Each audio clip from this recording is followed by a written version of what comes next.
दोस्तों, सरकारी नौकरी करने वाला हर एम्प्लॉय यही चाहता है कि रिटायरमेंट के बाद उसकी आय का स्रोत बना रहे ताकि उसका भविष्य सुरक्षित रहे। इससे सभी एम्प्लॉय पेंशन की सुविधा लेते हैं। आज के समय में जो भी सरकारी नौकरी से रिटायर हो गए हैं, उनको दो तरह की पेंशन मिलती है। पहला ओपीएस यानी कि ओल्ड पेंशन स्कीम या पुरानी पेंशन स्कीम।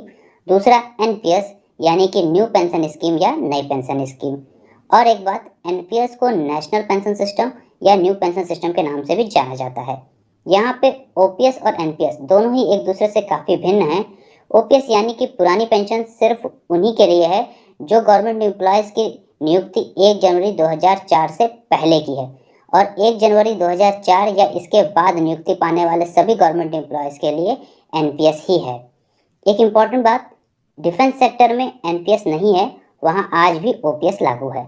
इस वीडियो में मैं आपको कुछ बिंदुओं के माध्यम से एनपीएस और ओपीएस के बीच के अंतर को बताऊंगा, जिससे आप आसानी से समझ जाएंगे कि कौन सी पेंशन स्कीम ज़्यादा बेहतर और फ़ायदेमंद है।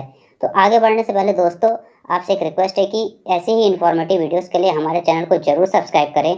तो चलिए देखते हैं ओपीएस और एनपीएस के बीच के मेन डिफरेंसेस को। तो सबसे पहले बात करेंगे कटौती को लेकर के कि दोनों में क्या अंतर है। तो ओपीएस यानी कि पुरानी पेंशन प्रणाली में एम्प्लॉय की सैलरी से किसी भी प्रकार की कोई कटौती नहीं की जाती है, लेकिन एनपीएस में एम्प्लॉय के मूल वेतन प्लस डीए से प्रतिमाह 10% की कटौती होती है। इसको एक उदाहरण से समझते हैं। मान लीजिए एम्प्लॉय का मूल वेतन 45,000 है और डीए 5,000 है, तो उसकी कुल सैलरी हो गई 50,000। तो इसका एनपीएस के लिए 10% कटेगा, यानी कि एम्प्लॉय को प्रति माह 5,000 रुपये अपनी सैलरी से एनपीएस के लिए देने होंगे। अगर आपको एनपीएस के बारे में संपूर्ण जानकारी चाहिए कि एनपीएस में क्या रिस्क होते हैं, कितना रिटर्न मिलता है, तो इससे संबंधित वीडियो का लिंक डिस्क्रिप्शन में दिया हुआ है। आप वहां से वीडियो को देख सकते हैं या आई के बटन पर क्लिक करके भी वीडियो को देख सकते हैं। अब बात करते हैं दूसरे पॉइंट को लेकर के, जीपीएफ। पुरानी पेंशन स्कीम में एम्प्लॉय को जीपीएफ की सुविधा मिलती है, जबकि एनपीएस में जीपीएफ की कोई भी सुविधा नहीं मिलती है। तो सबसे पहले देखते हैं जीपीएफ होता क्या है। तो जीपीएफ यानी कि जनरल प्रोविडेंट फंड या सामान्य भविष्य निधि में अगर कोई गवर्नमेंट एम्प्लॉय सस्ता लेता है, तो उसको अपनी सैलरी का कम से कम 6% जीपीएफ में जमा करना होता है।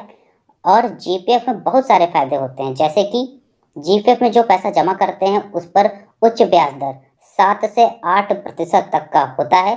जीपीएफ में जमा राशि के आधार पर आपको लोन भी मिल सकता है, और समय अवधि पूर्ण होने के बाद आपको जीपीएफ का पूरा पैसा मिल जाता है, जो कि टैक्स फ्री होता है।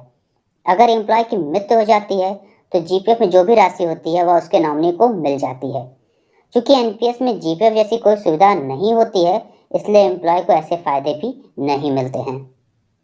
अब अगले पॉइंट को देखते हैं, पेंशन की राशि। तो ओपीएस में आपको रिटायरमेंट के बाद कितनी पेंशन मिलेगी यह निश्चित होता है।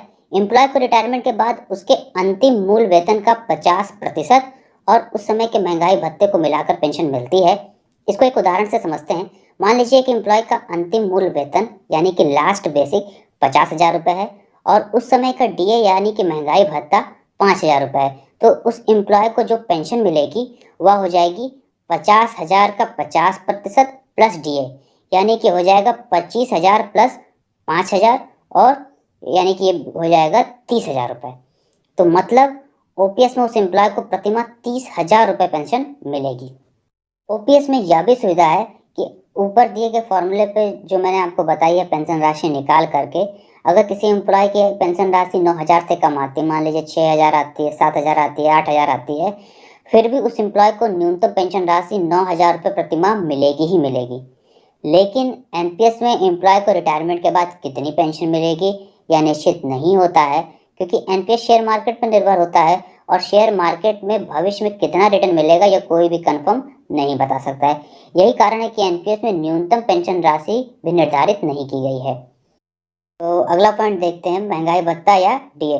पुरानी पेंशन में एम्प्लॉय को प्रत्येक 6 महीने के बाद डीए का लाभ मिलता है, लेकिन एनपीएस में डीए का कोई लाभ नहीं मिलता है। इसमें आपको दिए हुए प्लान के अनुसार एक फिक्स्ड पेंशन ही मिलती है। नेक्स्ट पॉइंट हम बात करेंगे न्यूनतम पात्रता अवधि पर, यानी कि आपको कब से पेंशन मिलना शुरू होगी। तो ओपीएस में जो सेंट्रल गवर्नमेंट एम्प्लॉयज़ रिटायरमेंट से पहले कम से कम 10 वर्ष की नौकरी कर चुके होते हैं, उनको पुरानी पेंशन मिलती है। इसको एक उदाहरण से समझते हैं। मान लीजिए कि कोई गवर्नमेंट एम्प्लॉय है जिसका रिटायरमेंट 45 वर्ष की आयु में हो जाता है और साथ ही साथ उसने कम से कम 10 वर्ष की नौकरी भी की है, तो उस एम्प्लॉय को पुरानी पेंशन मिलेगी। मतलब कि ओपीएस में आपका रिटायरमेंट कब हो रहा है इससे कोई मतलब नहीं है, बस आपका सेवा काल कम से कम 10 वर्ष का होना चाहिए। लेकिन एनपीएस की बात करते हैं तो इसमें एम्प्लॉय को 60 वर्ष की आयु होने पर ही पेंशन मिलती है। अब अगले पॉइंट को देखते हैं, ग्रेचुटी। अगर हम बात करते हैं रिटायरमेंट ग्रेचुटी को लेकर के, तो ओपीएस में ग्रेचुटी के तौर पे मूल वेतन प्लस डीए का 16 गुना या अधिकतम 20 लाख रुपए मिलते हैं, जो कि टैक्स फ्री होता है। और अगर डेथ ग्रेचुटी को लेकर बात करते हैं तो ओपीएस में सेवा काल के दौरान अगर किसी एम्प्लॉय की मृत्यु हो जाती है तो उसके नॉमिनी को वह राशि दे दी जाती है। नॉमिनी को यह राशि कितनी मिलेगी यह इस पर निर्भर करता है कि एम्प्लॉय ने कितने साल तक नौकरी की है। डेथ ग्रेचुटी में अधिकतम 20 लाख रुपए मिलते हैं। लेकिन अगर हम एनपीएस की बात करते हैं तो यहाँ पर ऐसी कोई भी सुविधा नहीं मिलती है। तो दोस्तों ये थे कुछ मुख्य अंतर ओपीएस और एनपीएस में। तो मुझे उम्मीद है कि आप अच्छे से समझ गए होंगे कि कौन सी पेंशन स्कीम आपके लिए ज़्यादा बेहतर और फ़ायदेमंद है। तो आपको वीडियो अच्छा लगा हो तो प्लीज़ इसे लाइक कीजिए, हमारे चैनल को सब्सक्राइब कीजिए और ऐसी ही इन्फॉर्मेटिव वीडियोज़ के लिए बेल आइकन जरूर दबाइए। तब तक के लिए धन्यवाद। जय हिंद।